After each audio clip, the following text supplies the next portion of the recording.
Project Starship X has been described by Panda Indie Studio as a rogue-like shooter where you crash kill comical abominations. You pilot your spaceship as Swagthulhu in this original and wacky Lovecraftian parody. Colourful characters and surreal situations, hilarious take on cosmic horror. I won't deny that this is a crazy game. There is so much going on. All these things like mad events and crazy creatures and lots of shooting up action with almost platform-like sections as well as you go through it. Let's have a quick look at some of the gameplay. Project Starship X plays like many other vertical shooters. You go up the screen trying to get to the end of the level where there'll be a boss.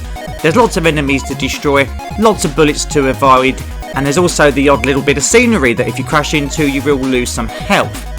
There are 4 characters to choose from, 2 being unlocked later after you've completed some of the levels. They all have their own different abilities. Some are faster, some have different weapons, some are more movable, some have more life. You get the idea. So depending on your playstyle, you'll be able to choose a different one to match it. The controls are very responsive and you have 2 buttons, a shoot and a dash manoeuvre. The idea of the dash manoeuvre is that it makes you invincible for a few seconds. It also helps to home in on certain enemies so you can bash them almost like a headbutt manoeuvre, so it gives you another part of your arsenal. You will find yourself using the dodge manoeuvre often as there's lots of obstacles that require you to use it to zoom through, almost like a teleport. It's a good mechanic in a shump. I can't think of anything where I've seen it before, so it's certainly novel. After you defeat each boss, you'll move on to the next level. Level 2, for example, is normally one against the sun, where the sun is trying to drag you in with its gravity. Now I say normal on purpose because the levels are procedurally generated, and that's great because you never know what's coming next. It's a great idea and it also helps to keep the game fresh. Those though that love learning their shumps and like to uncredit them might find this feature a little bit annoying, but there are other modes that cater for that as you unlock them. Another great feature of Project Starship X is the ability to switch craft. Every so often you'll have to switch to this little frog craft that shoots and bounces around. It makes the gameplay fresh once again and gives you something different to do and think about. Spread throughout the levels are little secrets for you to uncover. These might form the shape of a secret room or a teleporter that brings you further into the level. Again, it adds to the longevity as trying to uncover them all might be a bit of a challenge. One of the game's hooks are these mad events that appear every so often. Sometimes they're detrimental to the player and sometimes they're a positive. They might give you some power up or they might shoot a load of lava at you, for example. You never know what it's going to be, but you do sometimes start to learn depending on what level you're on and how many times you've played through.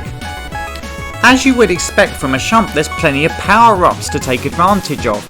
The more basic ones are things like adding to your shields or advancing your weapons so they're more powerful. Then there's the odd one that's a bit more special, things that really improve your weapons or totally change them, or even ones that give you a whole extra life. On that note, Project Starship X is a one life game. Once all of your life points have gone, it's game over and back to the start. After every 2 levels you get a chance to spend the coins you've collected thus far. The shop guy is a little bit like a genie where he'll randomly put out some power-ups. Normally the really good ones are super expensive, but there are some simple ones like extra shields or firepower. Spend your coins wisely though. To get the special power-ups you do need to save up level to level. And arguably the most important part of any shump are the boss battles. And Project Starship X doesn't disappoint on this front. They are madcap, bullet hell encounters that have some crazy things happening. The first boss that we can see here is supposed to be Hitler in a spaceship. I don't know what to say about that, but it certainly goes along with the humour of the game in general. Graphically, Project Starship X has lovely pixel art. I really like the colours, it's vibrant and bold, and there's some great explosion and special effects. Some of it might seem a little bit overblown, but actually it really matches with the style of gameplay. The music is fine in it. I was enjoying it and tapping my toe along, although it does get a little bit repetitive in places, but that's to be expected with the type of game it is. Sound effects were okay, not the best I've heard on this type of game, but certainly do the job well. Overall, I really enjoyed this game. I wanted to keep playing it. It's really difficult, but not in the sort of way that makes you think you don't want to play it again. It's a challenge that you want to keep getting through. If you like Shumps, this is a good quality one, and as long as you get on with the graphical presentation, you'll absolutely love it. I've been Retro Faith, thanks for watching.